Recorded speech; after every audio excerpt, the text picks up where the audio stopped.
What's up, everybody? You are listening to Gone Fishkin here on idobi Radio with your host, Fish. Twitter.com/Gone Fishkin. I said I'm retiring this intro. We got a few more days of this intro, a few more weeks. I headed to the studio yesterday. I didn't record a new theme song, but I am very excited for tonight's show for a multitude of different reasons. Reason number one, I get to do my show, and I'll never take that for granted. Reason number two, I get to do my show with not only someone I consider a friend, but one of my favorite artists, one of my favorite writers, one of the best live performers out there. He has a handful of singles. He has 2 EPs. He has a full length. He has a deluxe edition. He had tons of sold out shows last year. I got Knox on the show. What's up? Come on, bro. Dude, you do the best intros. You make me sound so much cooler than I am, bro. I swear. He has a 3-point shot like no one else on a deflated ball. That is true. I'm sore from yesterday, dude. I'm not even lying. I am genuinely sore. Dude, so am I. Like, I think it was like the ball being deflated because I did it and I fucked up my wrist. Yeah. But you did it. You fucked up your shoulder and Dude, my shoulder, my forearm hurts, my bicep hurts, the top of my arm hurts. It's weird. Hey, I'm like out of shape or something. The ball might have been a little dead, but I hear rumors you got a good bounce. Dude, yeah, I used to back in the day. Oh, I was making a joke about the song. See, where I come from, you understand, because I'm such a hoop head. Hoop head? I don't know if that's like a real thing. But bounce, it means you got bunnies. It means, you can dunk. I used to be able to dunk. Nobody's going to believe that, but I swear, I'll post a video of it. I used to be able to dunk. On a 10-foot? Oh, yeah. Really? Yeah, that was my life goal. I wasn't really good at anything else in the sport, but I could dunk. I have like a ton of videos of it. Jeez. I can imagine you playing basketball and you just have some intricate rhythms and stuff while you're bouncing. You're like just making songs and beats. Like get your head in the game, get you, you know what I mean? Yeah, bro. You're a big High School Musical fan, right? Yeah, why do I feel every time I've done an idobi interview, I feel like I talk about it like pretty aggressively. But yeah, I love High School Musical. Because we're soaring and flying through the airwaves. Soaring. Hey, speaking of High School Musical 3, Scream, Troy Bolton. Best song of all of High School Musical. That's going to be an incredibly hot take, but I believe that in my soul. I have a hot take on that one. Okay. Status Quo. Ooh. That's my personal favorite. No. Stick with the stuff you know. Fire. Such a smash. Fire. Dude, it's been a minute since you've been on the show, and it's been a minute since I've seen you, but we've been talking throughout the whole time. You've been busy on tour. You toured internationally. You played sold-out shows everywhere. I think the last time we talked, Cam was in the band playing live with you. Yeah. He started with us back for the Going On tour. He hopped in with us. It's been awesome. Dude, it's crazy because I look at like videos now, like when we did Lollapalooza and Hangout Fest or, back in 2024, like we did all those shows with Camino and stuff. I can't believe Cam didn't play with us. Yeah. It's so weird to think of a time that he wasn't on stage with us. It feels so like natural now. That's awesome. Like seeing you guys as a 4-piece is awesome. It just adds so much life to it. Yeah, dude, and he's like a rock star. He is a rock star on stage. Having his energy is really fun. Really fun. He's a performer. Hell yeah. For sure. And I know we talked about it in the last interview, but I feel like you've probably written about 80,000 more songs with him since. Oh, yeah. But we just stay cooking. But how does it feel to have a collaborator that you get to play with live all the time? Dude, it's awesome, man. I think the biggest thing for me was, Cam's a full-time producer, so he spends a lot of time sitting behind a computer and like staring at a screen. And after, I think the first 2 years of putting out music, you can look at numbers and it's only going to do so much. Like you look at numbers on Spotify and it's such a fleeting thing. Like I remember the day that I got a song to finally hit 1 million streams. And I remember like looking at it being like, holy shit, I got 1 million streams. And then it lasted about 3 seconds and it was like, oh, well now it's over. And it's like looking at digital numbers, just like, it's just like, I don't know. It's like I said, it's like a very fleeting feeling. And just, after seeing Cam spend 2.5 years behind the computer, I just thought, I was like, man, I think you need to come and see how, I think you need to come and see how much how many people your work has affected in real life. Like that's when it actually hits you, is when you are staring at 1,500 people with smiles on their faces that are like about to cry just because they're looking at you singing these songs. You know what I mean? Yeah. And I was like, I think you need to experience that to know how far your work has reached. You know what I mean? And so, yeah, it's been cool. I hope it's as cool for him as I'm saying it is. You know what I mean? Like, I hope he feels this way. But that's what I thought. With bringing him out on the road with us. That's awesome. And then seeing you on tour, I saw you at the Echo, which was a smaller show for you compared to when you came back a year later. Yeah. But seeing you at the Echo, I think the room was probably 3/4 of basically full. Yeah. And it was loud as shit in there. I remember the boys came out in Dodger jerseys. Oh, yeah. And just did the whole thing, and you guys fucking crushed it. Thanks, bro. Then the next year you came back to I would say oversold El Rey Theater. I could not move in there. It was slammed in there. Bro, yeah, can I tell you something about LA? I constantly feel like I hear artists or bands just say, oh, playing LA is the worst. Everyone, is just standing there like this. And everybody says that playing LA can be, because it's kind of like LA, New York, Nashville. Yeah. Can kind of be that like energy. Mm-hmm. Every time I've played Los Angeles, they are incredible shows. Like this city has just always shown me so much love, and it really does mean the world coming to such a creative hub of a place, especially with, so many songwriters and other artists. And so to feel that love in a city like this is really special. Every one of my LA shows has always been like a highlight of the tour every time. Hell yeah. Maybe it's just because I see you. I don't know. Maybe, but there's something in the water, bro, when I come back. I come back here. The last LA show, that day was hectic as hell. Yeah. Because we did an interview in the morning, and then I drove you to your acoustic performance like a few miles away. Yeah. Licorice Pizza, right? That was Licorice Pizza. Yeah. Dude, they're so awesome. Shout out to Lindsay over there. Yeah, they were great. And, dude, I literally missed your acoustic performance I drove you to because I couldn't find parking. Oh, yeah, I remember that. And then I did I also remember doing an interview after that at Licorice Pizza. Yeah. And it was so funny because they had prepped me. They're like, hey, we're just going to do like a 5-minute quick thing for like TikTok, which is like no big deal. Dude, that interview was like 35 minutes long. and like she just kept asking questions, but it was awesome because I love to talk. So like I don't care. I was having a good time. But I just remember thinking I was like, they said 5 minutes and then we kept going. I was like, we're still rocking this thing. I was like, let's go. It's called an LA 5 minutes. Hey, whatever. I like it, bro. I like it. So now with you touring and everything, it seemed like you had the busiest year in the world last year because you did. Yeah. I feel like it was hard to even keep up with you, like even online. I'm like, where the fuck is he? Yeah. So talk about dropping your debut record and just not having a day to yourself. Because I feel like anytime I talk to you or anyone on your team, they'd be like, oh yeah, Knox is home for about 12 hours and he's back out. Yeah, dude. Sorry, my phone's going off. Let me, dude, last year was amazing, man. I feel like last year was a huge learning. Like, I feel like I learned a lot about, I learned what it took to make an album, like a proper album. I learned what it took to promote it to as many people that you possibly can. And, I kind of learned the things like, oh, this worked really well. I also learned this did not work really well. I feel like last year was like a significant year of like growing as like a person, and trying to figure out like, okay, this is cool.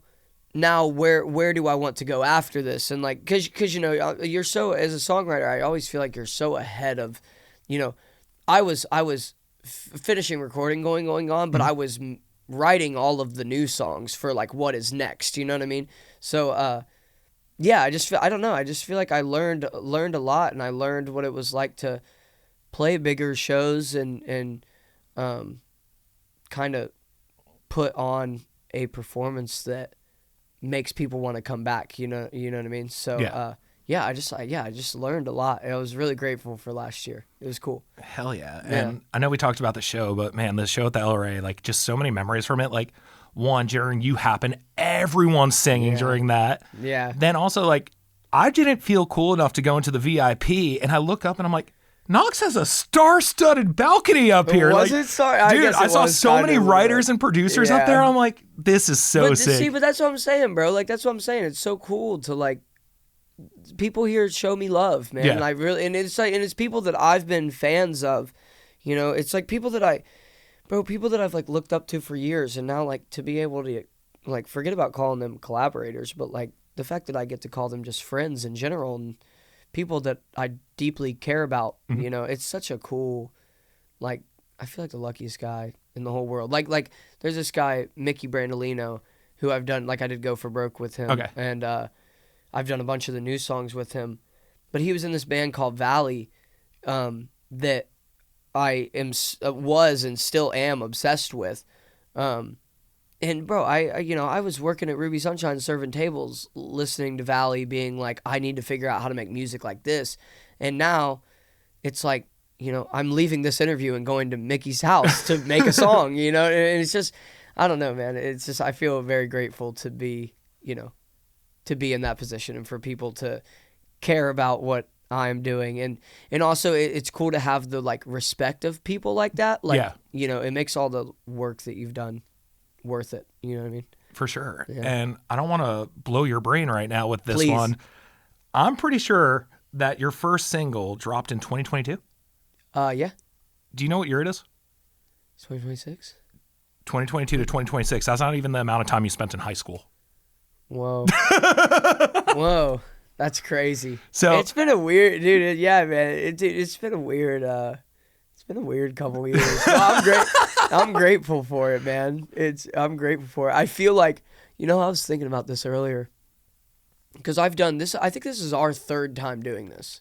Yeah, third time in person for sure. Right. And then I did another one where there was three of us on the couch. Yes, Nick Major. Nick, and you were there for it, right? Or were you not? I was there, and then I took you out for Mexican food after. Yeah, okay. Because I was thinking about this the other day, because somebody commented on a TikTok of mine, and they were like, bro looks old.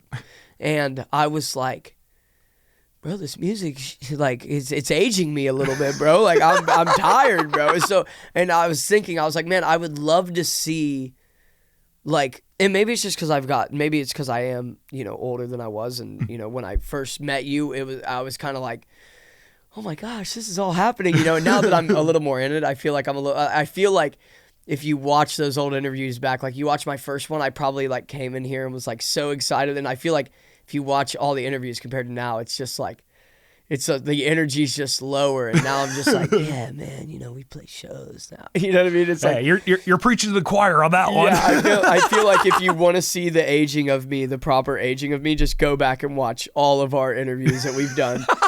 And that's how I got here now. That's how I'm here now. That's so funny you said that, because last Friday was emo night, and the Paradox just came out to LA. They're staying here for like an extended amount of time / maybe moving here. I wasn't too sure, but I was like, guys, we need a picture together for your first night in LA, and in 5 years, we're going to compare, see what it's done to you. When the city wears on you, bro. Yeah. You know, the music industry is, you know, it's the best, but it can be, you know, it can be taxing. Oh, it can be taxing on the mental and even the physical, you know. Oh, yeah. But, you know, there's nothing else I'd rather be doing. Exactly. And you're so damn good at it. Thanks, bro. So thanks, man. Now it's crazy too, because like I have Knox's EPs and albums up on the screen right now, so I don't fuck up any titles, because I'm notorious for doing that, and I would never do that to Knox. Hey. But dude, like even looking at How to Lose a Girl in 7 songs, the cover, you look younger now, in my opinion. Really? Yeah.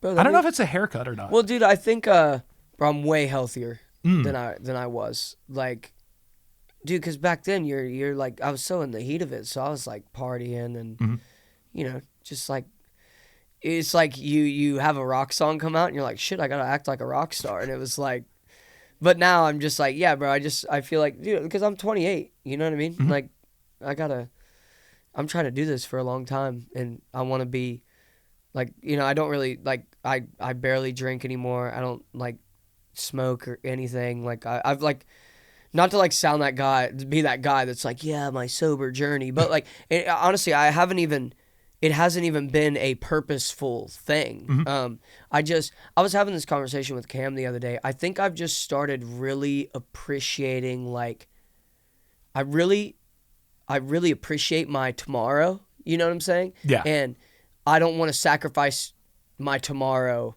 for whatever I'm doing today, if that makes sense. You know, like 1000%. now I drink and it's like, bro, I have like 3 drinks and I'll just be miserable the next day. You know what I mean? And like, I just wake up and I just feel like I have too much, not even that I have too much to do, but I have too much tomorrow that I want to do. And yeah, I just feel like I was telling Cam, I love my tomorrow more, or I hate losing my tomorrow more than I love like partying or going out and having a good time. You know, I would rather have my whole day to like be present, and you know, so I feel like I'm like going to Planet Fitness and shit. She's like running, you know, trying to lift. So somebody said at the Atlantic office the other day, they were like, dude, you look like you've like lost your like baby fat on your face. I was like, bro, I'm trying to get my jawline back, brother. I did a couple interviews where I looked and I was like, hey boy, I am kind of putting on a little bit of weight. I was like, holy cow. That's the one thing about getting a record deal. Like, bro, you know, artists get their like advances and they go like buy a new car and a bunch of new clothes and like they get a chain and whatever.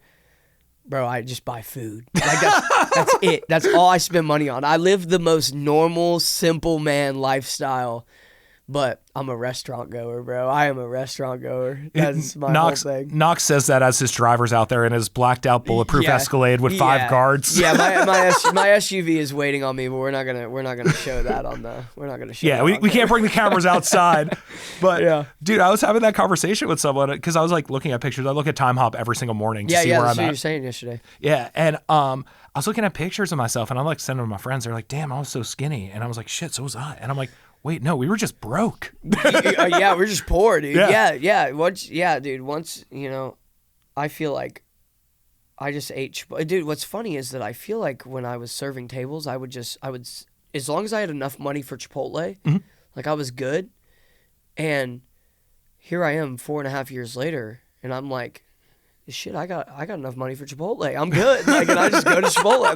Like, bro, I eat Chipotle every day. Like, I go straight there's one right by my Planet Fitness, and I will go to Planet Fitness in the morning and then just leave and go straight to Chipotle and get like steak and rice, just like, you know, protein maxing, you know, that whole thing.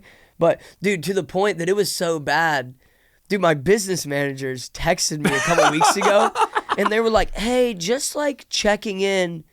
This is you, right? Like, you're doing this, going to Chipotle. Like, you have, like, 21 straight days of going. That is you, right? And I was like, oh, shit. I was like, yeah, that's me. That's me. Every time I call my mom, she's like, what are you doing? I'm like, oh, I'm going to Chipotle. And she's like, bro, eat a salad. You know what I mean? But, I could get a salad at Chipotle if I wanted to. Yeah, crazy. Your business manager's like, so weird. Your Amazon is just dude wipes every other day. Straight up.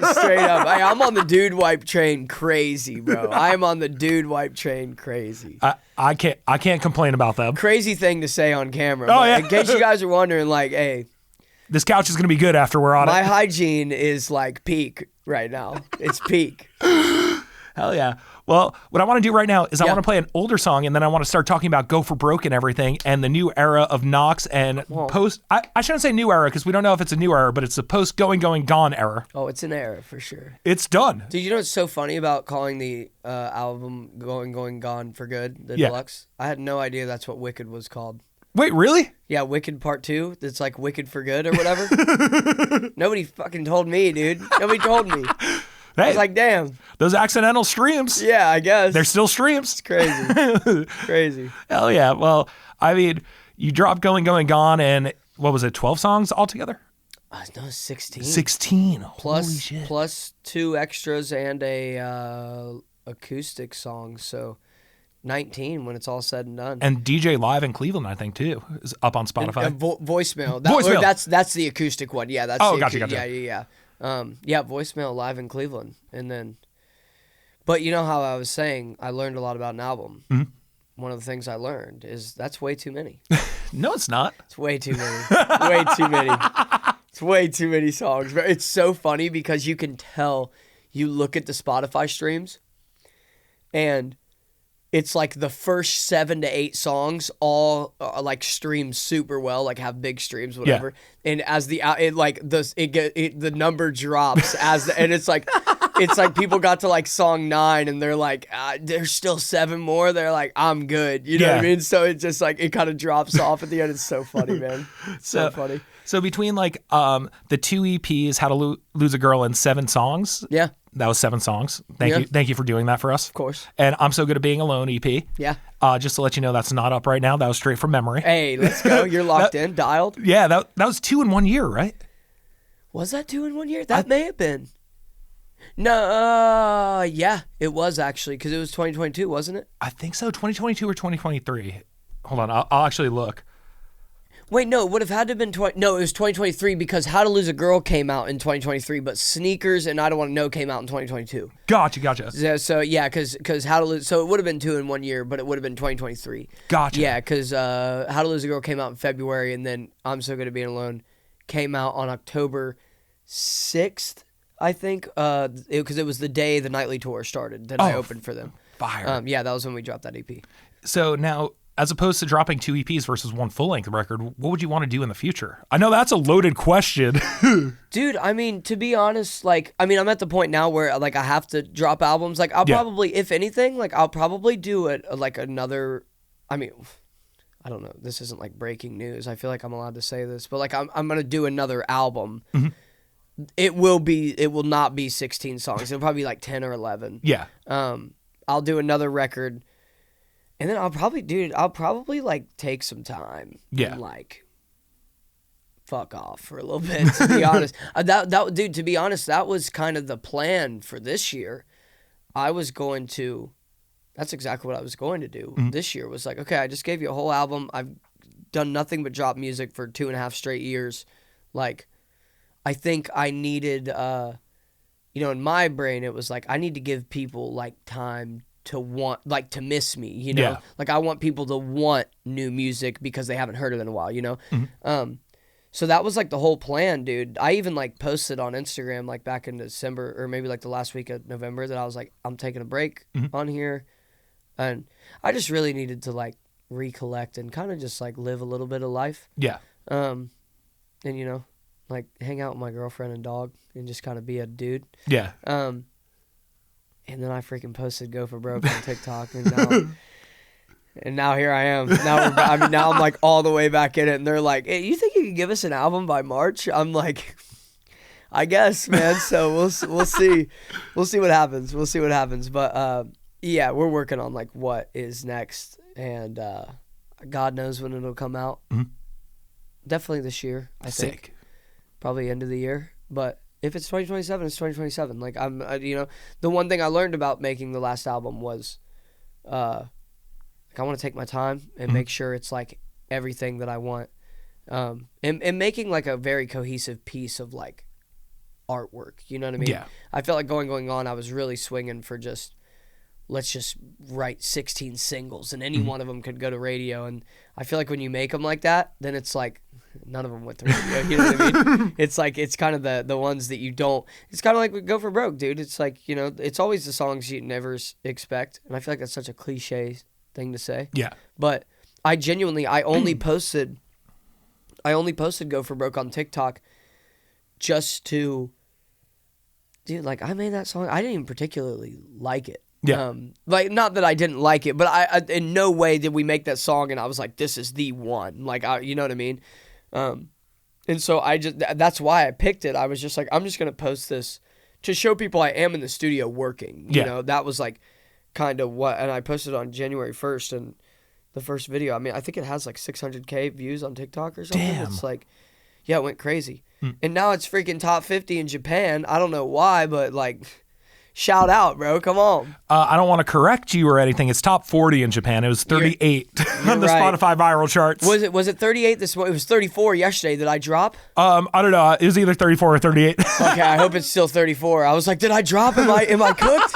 I was like, we gotta get that number going up, bro. We gotta point it the other way. When this interview comes out in 2 weeks, it might be number 1. Honestly, you could be right. We got some plans for it. We got some cool ideas for how we're gonna, you know, because if they like it, man, like I want to give them what they want. But yeah, in no way did I make that song being like, this is the one. Yeah. You know what I mean? And then what was it? January 1st, you posted at like 9 a.m. and 9 a.m. 30 seconds. You have a call from me like, oh, I need to hear it. Oh yeah. Literally. And then I sent you like the crappy demo. Yeah. But it's still like, even the demo I sent you that day was like pretty much the song. It just didn't have the like big electrics in the second verse, I think. But other than that, it was essentially, I think I redid some vocals, but it was basically the same song. And yeah.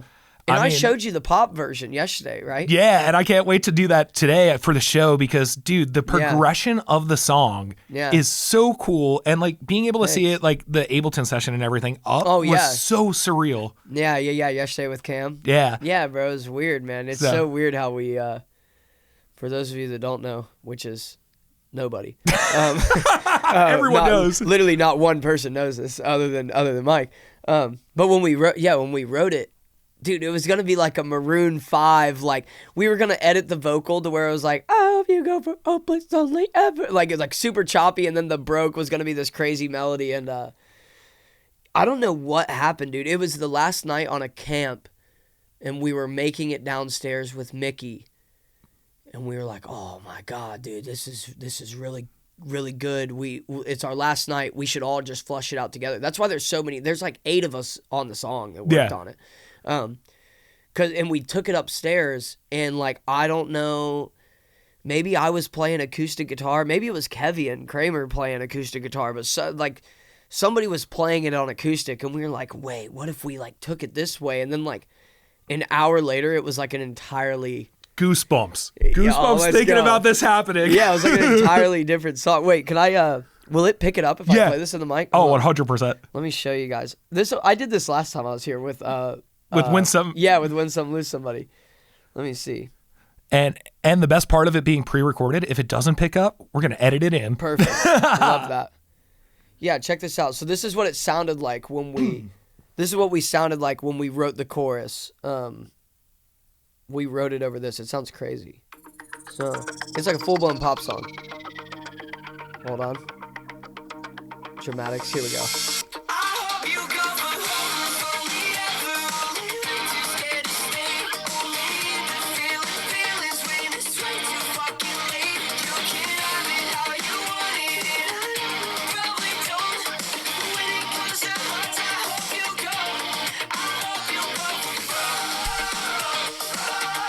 So weird, bro.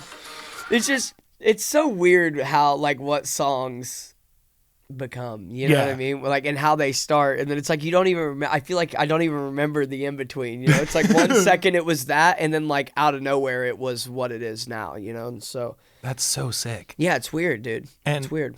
And with that, you have the remix before the song basically came out.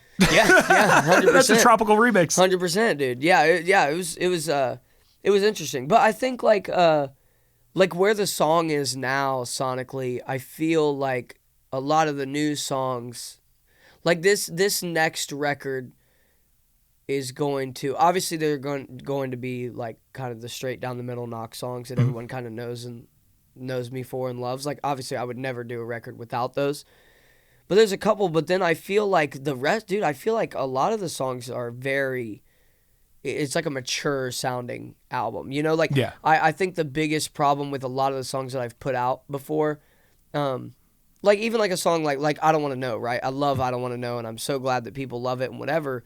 But it's like I wrote that song when I was 22, and it feels like I wrote it when I was 22. And now, you know, it's 6 years later, or however long, I don't even fucking know, 4 years later. I can't do math.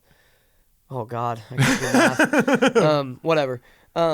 But like now when I play it on stage, I'm like, man, it's just like, it doesn't feel like me anymore. You know what I mean? And like, and obviously I'll probably bring it, like it wasn't on the set list, and I don't want to, or in Europe, I think, because I kind of like, maybe it was on the set list in Europe. I can't remember, but we took it off the set list recently because I was just like, man, I really am not but then I saw it hit 10 million streams, and I was like, oh shit, I should probably be playing this. But that being said, the whole goal of this next album is like, man, I really want to make music that I feel like is going to grow with me. And music that, like, you know, when I am like 40, you know, I don't know if I'm still going to be playing shows when I'm 40. I don't even know if I'll be an artist still, but if I am, I want to play the songs that I know I'm still going to not even connect with, but just like that I will want to play, if that makes sense. Oh, 100%. Yeah, like it's just one of those things. So I think the newer songs have a very, very mature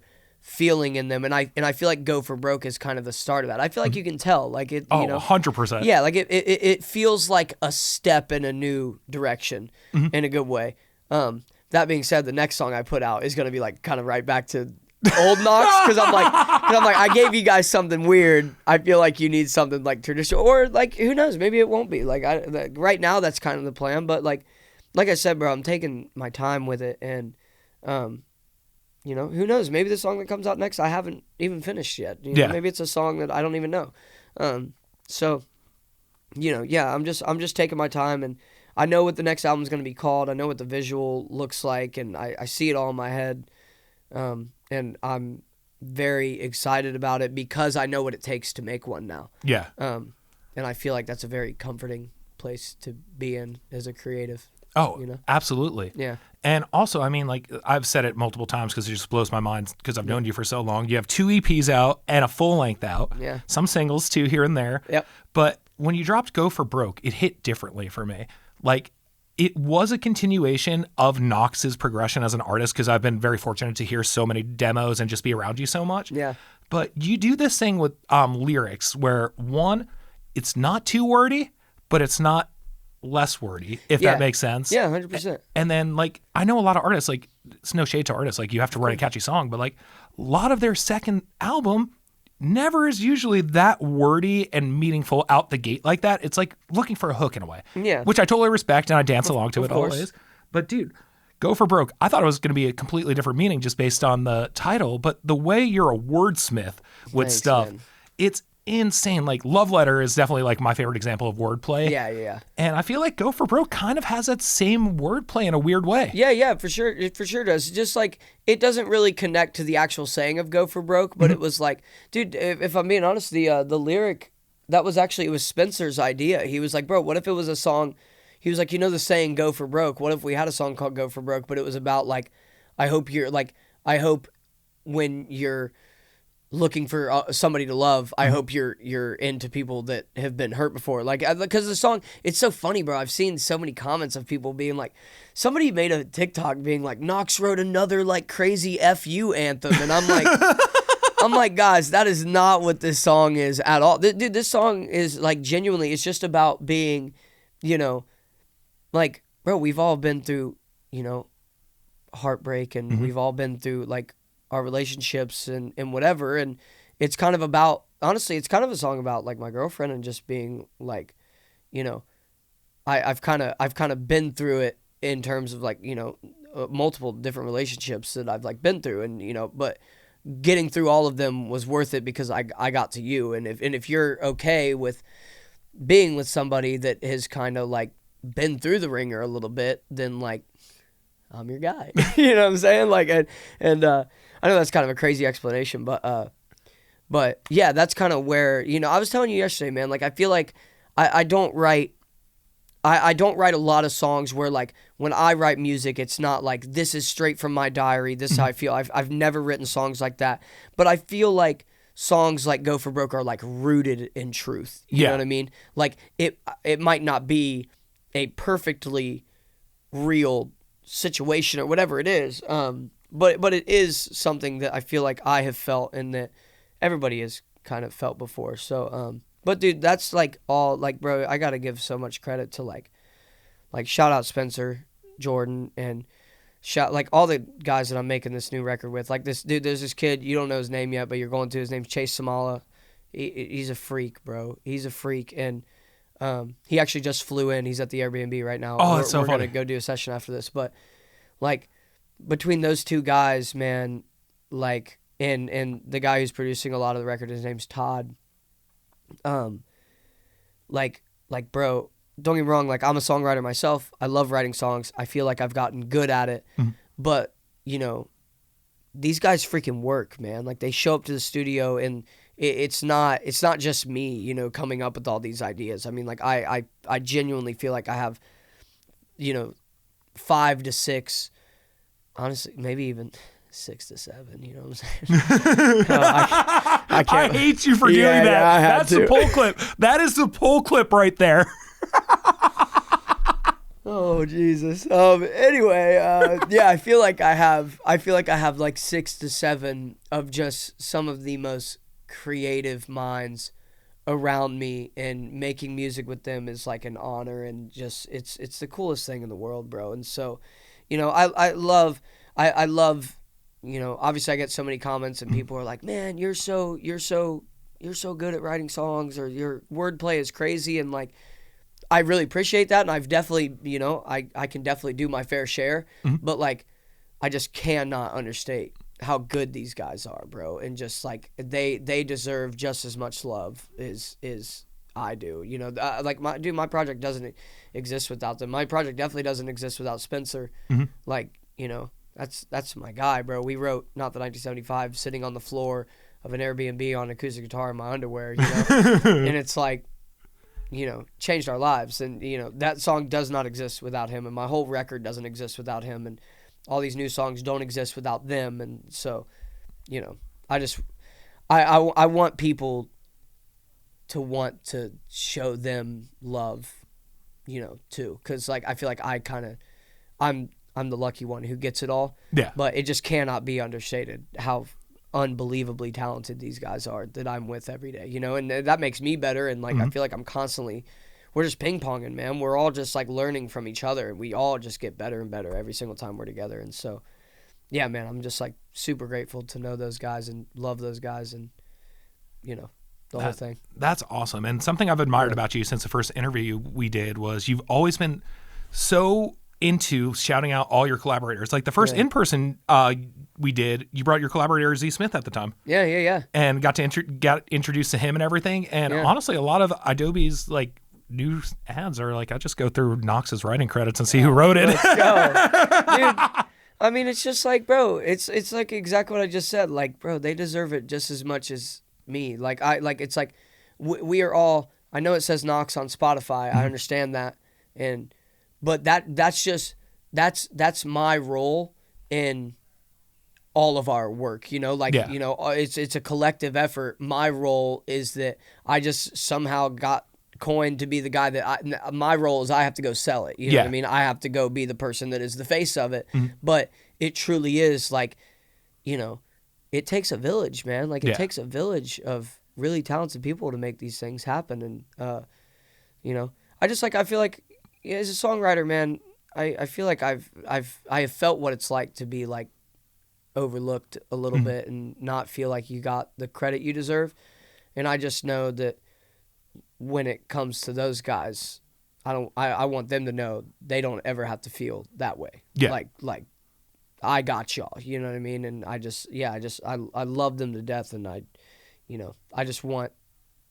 want the world for them, you know. I want to show up to their house in 10 years and see the plaques on their walls, you know. Yeah. Like, cause that's what they freaking deserve. So hell yeah, you know, we'll get there, bro.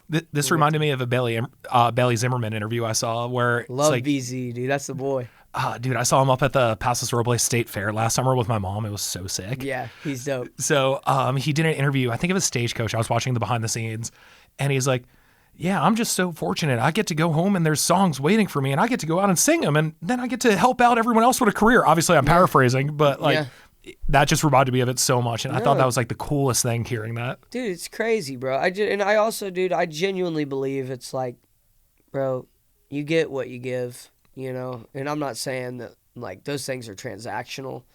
I'm not saying it like that, but it's just like, you know, if you're a fucking asshole to everybody, the world's gonna be an asshole back, you know. And it's like as easy as that, you know. And so I try to just, you know, treat everybody the best I can, you know. Yeah. Just show love. I just thought of this off the top of my head. If you're an asshole, you could always be shit, but never the shit. Yeah, you're right. You're right, bro. So, hell yeah. But yeah, I just love those guys. Shout out, hey, Spencer Jordan, Chase Samala, Todd Tramp, Mickey Brandolino, Cam Becker, Christian Del Zabo, Johnny Townsend, Zach Smith. Is there anybody I left off? Kevian Kramer. I'll learn how to pronounce his name, but I do know all the words to all his songs. Travis Heidelman, another one. Those are my dogs. Now I feel like if I left somebody off, whoever I left off, my bad. We're gonna splice it in there. But I'm thinking of you, I promise. But all those guys, dude, if you're listening to this, like, go check those guys out, man. Go support them. Like, they are the ones, dude. Like, they will be huge names in this industry. Every single one of them. Like, I wasn't trying to fluff up Cam yesterday, but so many people ask about him. It's crazy. Oh, he's crazy, man. Yeah. He's crazy. Like, that's what, he freaking earned that shit. Mm-hmm. You know? He is that good. Like, people say he's the guy, and he is, bro. He is the guy. Can confirm. You know, like those guys, all those guys, man, they're all the guys. Like, it's like, people are like, I want to work with Spencer, and I'm like, you should want to work with Spencer. I promise. Like, he is just as good as everybody says he is. Yep. Like, you know, and all those guys are, man. And it's only a matter of time before, like, genuinely, it's a matter of time before all those guys are hit makers. Yeah. You know, I mean, they are already. I mean, they're writing with you, so those are hits. Yeah, hey, you know, we'll get there, bro. I got to get my boys a plaque, man. I actually think Atlantic was looking into it. Dude, I actually think, Sneakers is certified gold. Really? Congrats. Yeah. I think. Yeah. I appreciate that. I think they're looking into it, but I think Sneakers and 75 are gold records now. And damn. So, yeah, I don't have the plaques or anything, but dude, I think my camera went out. I think so. What do we do? Play Go for Broke here on Gone Fishkin. Let's go. We are back here on Gone Fishkin. That was Go for Broke by Knox. What a fucking smash.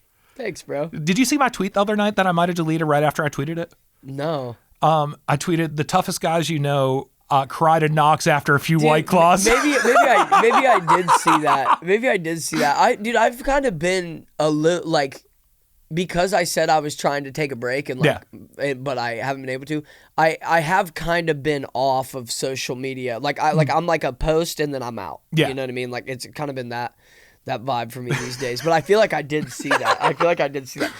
Twitter is the one social media that's like kind of got me in the, like, I've had Twitter since like 2011 or 12. I can't remember what my account says. Like, I joined like early on Twitter. And so that's like, I guess it's X now, but I'm never calling it X. No, never. I'm never calling it X. Fuck you, Elon, bro. I'm never calling it X, dude. Sorry. I was definitely a few White Claws deep with my buddy, and we were just fucking singing like and Go you were for just Broke. crying. Yeah, just like, yo, if this one hit, you gotta listen to fucking You Happened. Yeah, that's sick.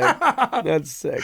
Yeah, just fucking sitting in my apartment. We're both quote unquote tough looking dudes. Of course. With our fucking 9-pound dogs listening to Knox You're crying. just chilling with Biggie, just like, ah! That's so good. That's funny. So now you've been out here in Los Angeles. Obviously, it's no secret that you're here because people physically see you here and you've been posting here. Yeah. And you've been on a writing trip and dude, you've been in rooms with some of the most impressive names. Like, I know you did some songs with Andrew Goldstein, who I'm a huge fan of, both as a person, writer, singer, producer, band guy. Same. I know Cam Becker, obviously, I'm a Cam huge fan Becker, of. yeah, of Spencer course. Jordan, huge fan yeah. of. But dude, this trip, I'll say it because I think you posted a picture of it. Yeah. You got to work with John Feldman. Yeah, 2 days in a row. Yeah, the past 2 days. He is a legend. Like, sometimes you think of, okay, he's a pop punk legend. He's responsible for emo, like The Used, Good Charlotte, bands like that, early days. Then he has like Hillary Duff and Ashley Simpson credit too. Yeah, dude. He's really, I mean, he's done the thing, bro. Yeah. He's really done the thing. So talk about the differences between working with producers that you've worked with traditionally and then kind of coming out here, because I feel like it's two very different writing styles between going into a session in Nashville and then coming to a session in LA, from what I hear. Dude, it can be, but I feel like, especially when I'm writing songs for myself, which if I'm out here in LA, I'm writing Knox songs, you know, Knox. Real name, by the way. In case you guys were wondering. Someone asked me that yesterday. They're like, "What's Knox's real name?" I'm like, "Knox." That's my first name, guys. Believe it or not, I didn't just make it up. I'm not artsy or whimsical or anything. That's my real name.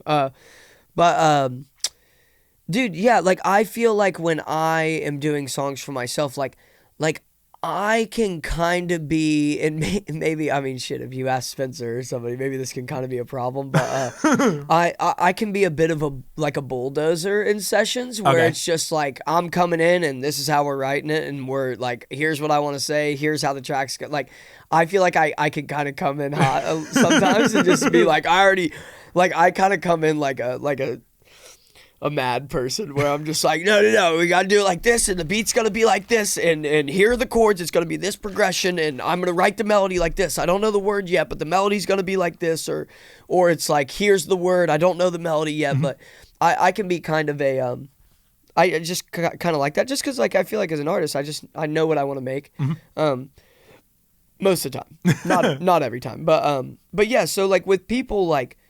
Whenever I'm working with somebody like that, I think, I just come in and I do what I do. You know what I mean? I do what I do, and I feel like that's what makes, like, bro. I think the great part about writing with John and writing with people like Andrew is, and I feel like this is what makes great producers and great songwriters, great producers and songwriters, is if an artist is like that.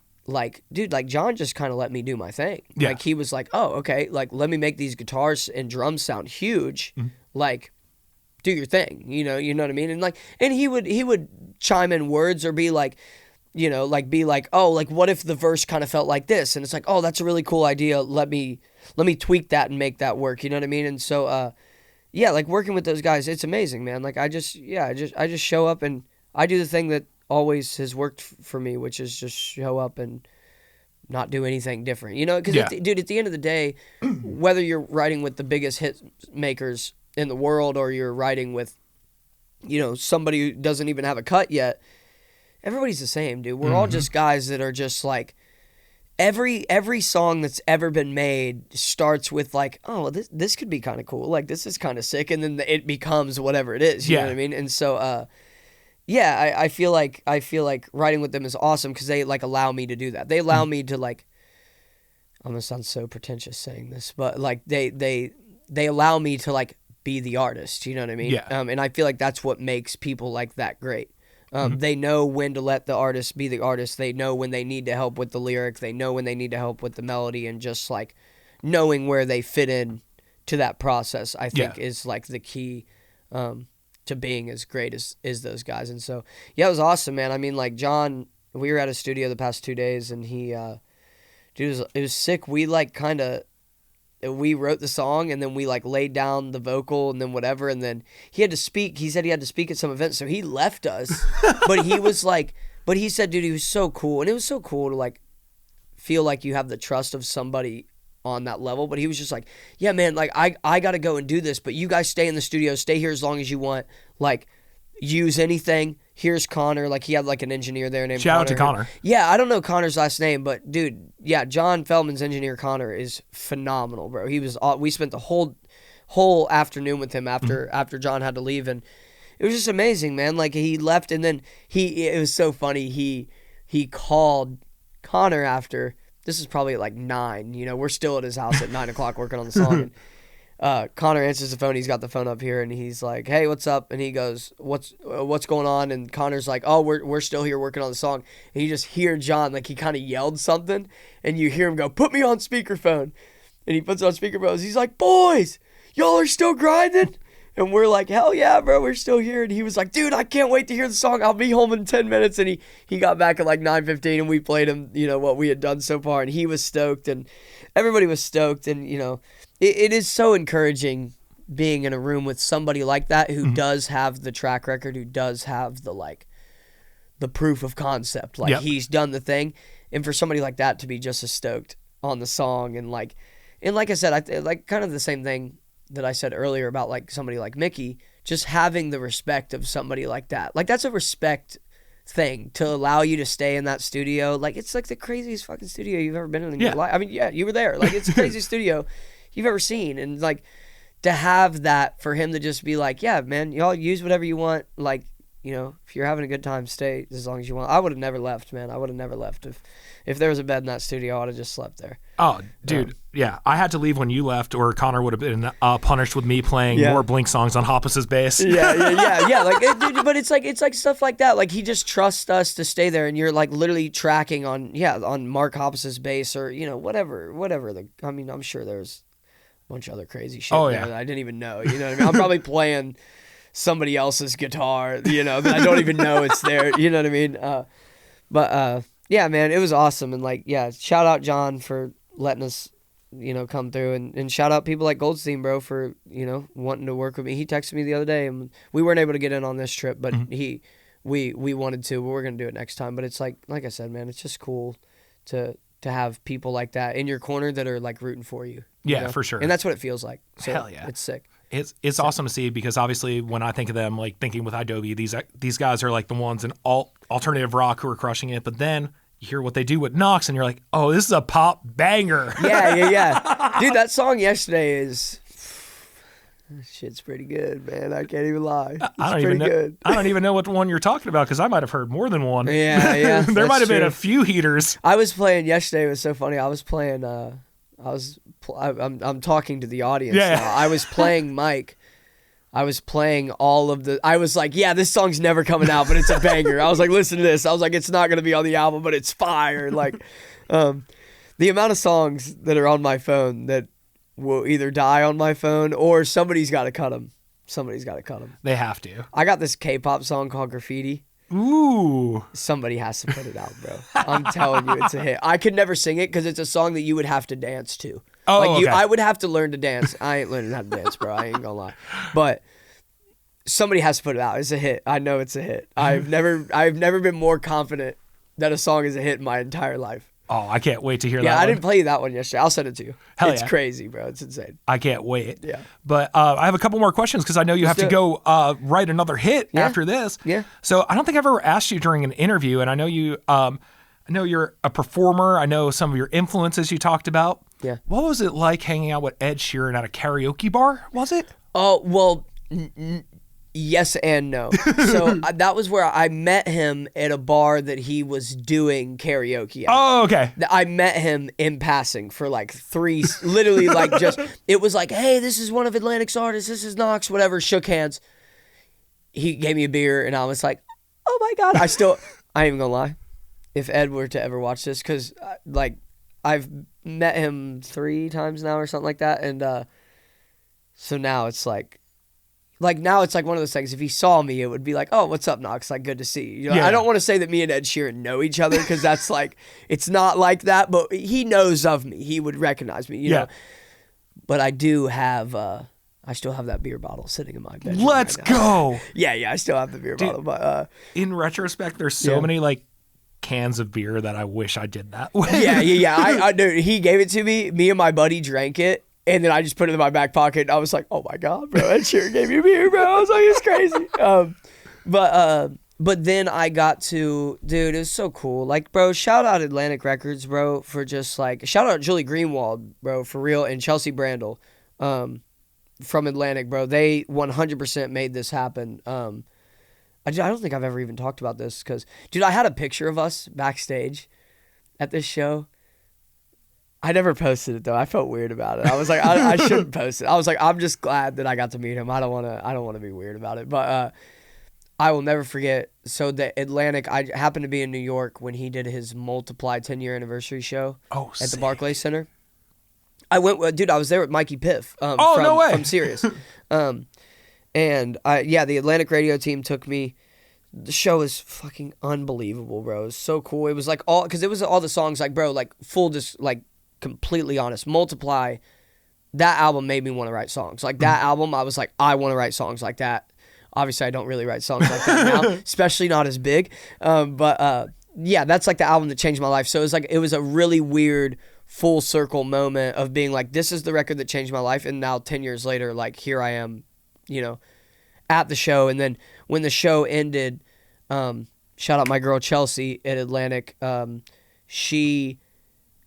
was leaving the show. This is actually a crazy story. I was leaving the show. I was out. I left the arena. I was out. And she was like, hey, come around to the back of the building to say bye. Like, because I was like, I had to get in an Uber. I was flying out the next morning. And I was like, all right. So I go. I was with like a group of like 4 other people from my team, whatever. We walk back. I like give her a hug. I'm like, all right, dude, like I'll catch you next time. Thank you for letting me come to the show. It was amazing. And she kind of hugged me and she looked at me and smiled. And she just like out of her back pocket like gave me a pass. She was like, oh no, you're coming with me. And I was like, no fucking way, dude. I was like, no way, bro. So the rest of the people I was with, they like left. And Chelsea walked me back there. And bro, I'll never forget, bro. Julie Greenwald, who used to be the head of Atlantic, I walked in. It was weird because I'm in the green room and I knew everybody in the green room, like because it was all people that I'd met through the label, you know. So it's kind of strange. Like I walk in because I didn't know what I was walking into, and I walk in and I'm like, oh shit, like I know everybody in this room. Mark Amber was back there, who sings you know that song, "You and Me Belong Together," like you know that song. Either way, I'll say yes. it was like a big hit at the same time as like 75, but it was a big hit. I walk in. Julie Greenwald locks eyes with me from across the room, and she just like beelines towards me, and Ed's like over in the corner. I hadn't met him yet, and she beelines toward me, and I swear to God, Mike, I swear to God, she grabs me by the back of my shirt like I'm like a puppy dog. You know how like a mama picks up her puppy dog, and just like drags me straight to Ed, and is like,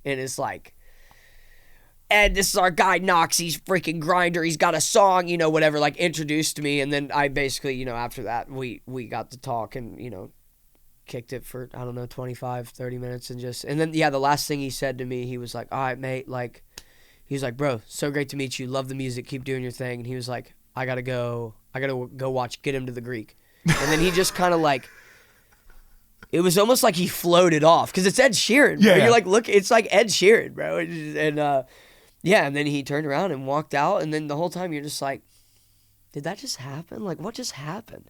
I was talking shit to him because he was like, yeah, I'm a Celtics fan. And I was like, fuck the Celtics. Dude. Like, I was like, I know you're Irish and stuff. And I was like, fuck the Celtics, dude. I was like, I'm a Braun guy. And yeah, it was beautiful, man. I was really grateful for the opportunity, and, you know, I hope it'll be cool that, you know, whenever it is, if it's 5 years from now, if it's fucking next week, if I ever see him again, it'll be cool that it's a good to see you and not nice to meet you. Hell yeah. I think that's like one of the coolest things that's ever happened. That's so inspiring. Yeah, man. So I'm grateful.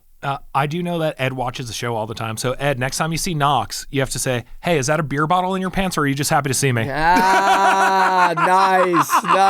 Yes. Hey, if you're ever watching this, fuck this guy. Don't listen to what he's saying. Oh, man. Well, Knox, thank you so much for coming by the show. I can't wait till you come by for the next single, the single after that, the single after that, the single after that, the album after that, the deluxe platinum diamond version of that album after that. Yes, sir, man. We can only hope, bro. Dude, thanks for having me, man. I love doing this with you. And my mom watches these, so she really likes what I'm doing. Speaking of moms, my mom says hi, by the way. Oh, tell her I say hello. And she's like, when is he heading out on tour? That was so nice how they brought me into the show and everything at Webster Hall. Hey, always. She always got a ticket at a Knox show, man. Don't you worry. Hell yeah. She got to bring the bagels, though. Oh, always has to bring the bagels. Yeah, she got to bring the bagels. Dude, the way prices is on fucking bagels and yeast and everything now, it might be cheaper to buy a concert ticket. My old scam might Well, don't worry. She always has a free ticket to a Knox show, so she'll have plenty of money for the bagels. You know what I'm saying? Or I could just Venmo her for the bagels. Whatever we got to do. They're from my uncle's place bagel shop in Bayside all the time. I love it. And you were telling that story about you waiting tables and stuff. I was literally in the basement of my uncle's bagel store with my iPod, like the blue iPod. It was like before it was an iPod Nano. Yeah. It might have been an iPod. Who knows? No. Either way, I had a leaked version of All Time Low's first record, Nice. So Wrong It's Right, like 3 months before it came out. Nice. I'll never forget sweeping, being like, I want to be on the road one day. I want to do this. Nice. And I was 14-year-old Fish in the bagel store, and I probably got a bagel thrown at me by a customer Nice. right after. Hey, before I leave, I got a plug. Speaking of albums that aren't out yet that I've heard, Bill Murray album is fucking unbelievable. Ooh. That's all I'm going to say. That leads me to a great next question. Yeah. Are we getting another Knox Bill Murray or Bill Murray Knox song this year? Not on this one, but I wrote the newest song that just came out twice. Oh, sick. I wrote that song. I actually sing background vocals on it, so if you listen closely, you can hear me. But I'm not featured on it. But I did get to write it. That's the only one I worked on. But I got to hear the record like 2 weeks ago. It's unfucking believable, dude. It is I can't wait. I think, in my personal opinion, I think it's the best Bill Murray record. It's my favorite. Hell yeah. It's unbelievable, bro. That's awesome. Shout out Bill Murray. I love you, Johnny, if you're watching this. I love you to death. And I love you, Will Carlson. I love you both. And I'm really proud of you guys, and the album's amazing.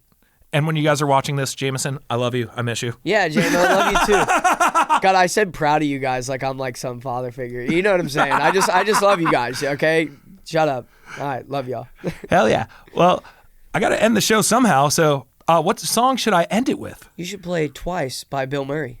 Ooh. That's what you should play. You know what? This is the only time an artist has requested another song, and I can't say no to it. You should do Twice by Bill Murray. Here's Twice by Bill Murray, co-written by Knox, here on Gone Fishkin.